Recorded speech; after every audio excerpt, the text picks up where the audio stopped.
Écoute attentivement. L'islam ne se résume pas seulement à prier 5 fois par jour, à éviter les aliments haram, et à aider les malades et les pauvres, bien que ces choses mentionnées soient très importantes, et doivent être pratiquées car elles sont obligatoires pour les musulmans. Mais en tant que musulmans, nous avons des responsabilités supplémentaires. Des responsabilités envers nous-mêmes, nos familles, nos voisins, et notre communauté. Pour remplir ces responsabilités, vous avez besoin de certaines compétences qui feront de vous un musulman compétent, confiant, et un être humain dans tous les aspects de la vie. Dans cette vidéo, nous passerons en revue 5 compétences essentielles que tous musulmans devraient maîtriser. Prêtez une attention particulière aux 2 dernières, car elles pourraient vous apporter les plus grandes récompenses. Alors assurez-vous de regarder jusqu'à la fin. Ne soyez pas faible. Compétence 1. La débrouillardise. La débrouillardise et la conservation des ressources ne sont pas seulement un choix. C'est un commandement du prophète d'Allah, que la paix soit sur lui. Le gaspillage va à l'encontre de l'essence même de l'islam. Une religion fondée sur la gratitude et la modération. Le prophète Muhammad, que la paix soit sur lui, a dit dans un hadith: ne gaspillez pas l'eau, même si vous faites vos ablutions près d'une rivière qui coule. Pourtant, combien d'entre nous gaspillent l'eau lorsque nous nous lavons? Ou préparons de la nourriture, comme si c'était une ressource infinie? Rappelez-vous ceci. Chaque goutte d'eau et chaque miette de pain que vous consommez ou gaspillez est un témoignage de votre foi. Non seulement vous serez jugé sur ce que vous avez mangé et d'où cela vient, mais c'est aussi votre porte d'entrée vers les bénédictions d'Allah. Ne sous-estimez pas le pouvoir des bénédictions d'Allah, cela pourrait être exactement ce dont vous avez besoin pour survivre. Et même construire une richesse. Restez conscient, restez reconnaissant. Et alignez vos actions avec l'essence de la minimisation du gaspillage. Et de la maximisation de la baraka d'Allah. Compétence 2. La négociation. L'art de la négociation n'est pas seulement une compétence, c'est une sunna. Une pratique recommandée par le prophète, que la paix soit sur lui. Vous pouvez négocier non seulement dans le domaine des affaires, mais aussi dans les relations personnelles. L'une des premières professions de notre prophète, que la paix soit sur lui, était spécialisée dans la vente et la négociation. Lorsqu'il faisait des affaires, il disait toujours la vérité sur ses produits. Il était connu pour son honnêteté, ses manières impeccables, même avec les personnes impolies et mauvaises, et sa capacité à trouver le meilleur pour tous. Cette façon de faire des affaires était également la façon dont il traitait les gens, bons ou mauvais. Alors souvenez-vous, la négociation ne concerne pas seulement les mots ou les vents. Elle concerne le maintien de la justice et de l'ordre, et la diffusion de la vérité parmi votre peuple. Ne vendez pas de rêves ou de mensonges pour un gain mondain. Il est de votre devoir d'être juste, équitable et honnête dans toutes vos transactions. Il est plus important de gagner la confiance d'Allah que de gagner quelques centimes d'un client. Alors qu'il y a du bien dans les deux, efforcez-vous d'être un excellent serviteur d'Allah et un négociateur hors pair.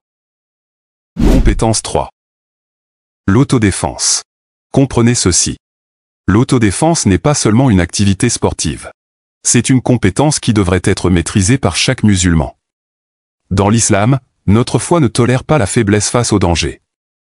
En fait, Allah veut que nous soyons forts, courageux et capables de protéger non seulement nous-mêmes, mais aussi nos familles et nos communautés. Dans un hadith puissant, notre prophète, que la paix soit sur lui, a dit: un croyant fort est meilleur et plus aimé d'Allah qu'un croyant faible, bien qu'il y ait du bien dans les deux. Écoutez attentivement. Notre prophète, que la paix soit sur lui, ne vous dit pas de devenir agressif ou oppressif. Il veut que sa nation se prépare et soit capable de se défendre sans compter sur personne d'autre qu'Allah. Car dans la vie, vous serez confronté à d'autres situations où vous n'aurez pas d'autre choix que de vous défendre, non seulement dans des confrontations physiques, mais aussi mentales et psychologiques. Apprendre à se battre développe votre sécurité et celle de votre famille car sont vos responsabilités.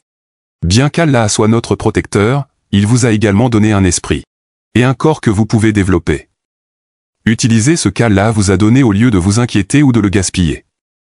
Il vous a donné le libre arbitre pour faire les meilleurs choix qui s'offrent à vous. Alors rejoignez une salle de sport de boxe halal, où vous n'avez pas le droit de frapper le visage, ou une salle de lutte pour améliorer votre conditionnement, vos réactions et vos mouvements de l'autodéfense de base. Améliorez votre force physique et mentale. Et préparez-vous, ainsi que vos enfants, à respecter les enseignements de l'islam et à défendre ce qui est juste. Compétence 4. Lire et écrire en arabe. Apprendre la langue sacrée de l'arabe est quelque chose que chaque musulman devrait maîtriser. Pourtant, la plupart des musulmans ne savent pas lire l'arabe, ou se limitent en ne faisant pas d'efforts pour le comprendre. Écoutez attentivement. La capacité de lire et de comprendre l'arabe n'est pas seulement une compétence, c'est une porte d'entrée pour être inspiré par les paroles d'Allah. Imaginez lire la sourate Al-Fatiha plusieurs fois par jour dans vos prières tout au long de votre vie, sans en comprendre un seul mot. Ce serait une opportunité manquée de tirer d'immenses récompenses d'Allah. Le prophète Muhammad, que la paix soit sur lui, a dit: les meilleurs parmi vous, musulmans, sont ceux qui apprennent le Coran et l'enseignent. Comprenez que l'arabe est la langue qu'Allah a choisie pour révéler le Coran. Négliger cela, ignorer son apprentissage, c'est s'éloigner de l'essence de l'islam.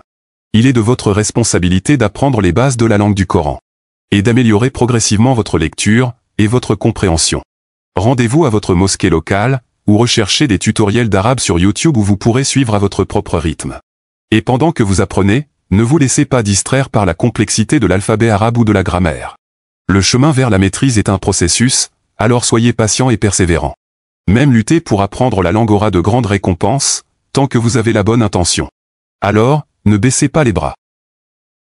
Compétence 5. L'art oratoire. L'art oratoire est la capacité de communiquer la beauté de l'islam aux musulmans et aux non-musulmans. C'est l'une des meilleures choses qu'un musulman puisse faire et plus important encore, c'est l'une des compétences les plus importantes de la prophétie. Chaque musulman devrait s'efforcer de transmettre les enseignements de l'islam avec élégance et simplicité. Imaginez guider un non-musulman vers l'islam. Chaque acte accompli par cette personne sera une partie de sa récompense, qui vous sera également écrite, sans diminuer les récompenses de cette personne. En d'autres termes, vous gagnez des hasanats passivement. Informer les autres sur l'islam ne nécessite pas que vous mémorisiez tout le Coran et les hadiths. Notre prophète Muhammad, que la paix soit sur lui, a dit: transmettez de ma part, même si ce n'est qu'un verset. Sachez que vos paroles ont le pouvoir de transformer des vies. Il ne suffit pas de posséder simplement des connaissances, vous devez les partager avec certitude et clarté. La dawa ne consiste pas à montrer combien vous savez, mais comment vous présenter ce que vous savez. Par conséquent, vous devriez maîtriser l'art de la communication, car vos paroles ont le potentiel de guider les autres sur la voie de la droiture. Si vous voulez que ce message atteigne davantage de musulmans, aimez cette vidéo, et abonnez-vous à cette chaîne. Écrivez et vivre dans le droit chemin à la fin pour me faire savoir que vous l'avez vu, que vous n'avez pas été faible. Que Allah vous récompense pour vos efforts. Jusqu'à la prochaine fois, soyez bénis et guidés.